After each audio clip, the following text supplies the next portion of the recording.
Inilah alasan mengapa makam Rasulullah dilapisi tembaga dan dijaga dengan sangat ketat.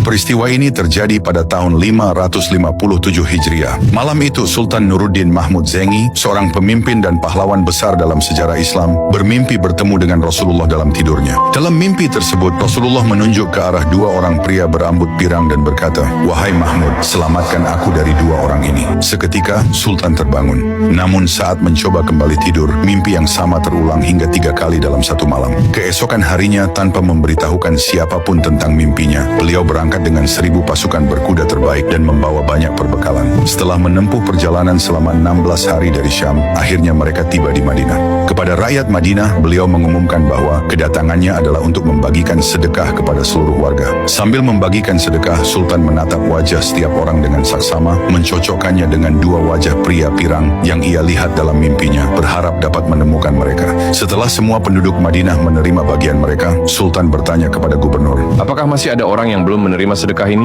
Gubernur menjawab, Semua warga telah datang, kecuali 2 orang musafir dari Andalusia. Sultan segera memerintahkan agar kedua pria itu dibawa ke hadapannya. Begitu melihat mereka, ternyata mereka sama persis dengan pria yang ditunjuk Nabi dalam mimpinya. Sultan pun segera menuju tempat tinggal mereka, yang ternyata berlokasi sangat dekat dengan dinding kamar tempat Nabi dimakamkan.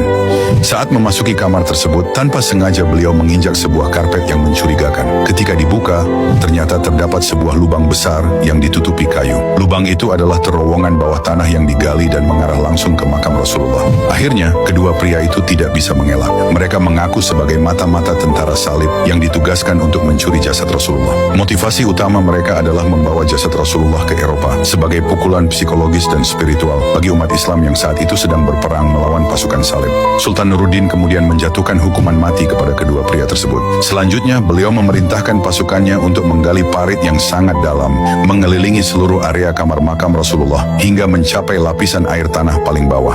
Setelah itu, parit tersebut diisi penuh dengan lelehan timah cair.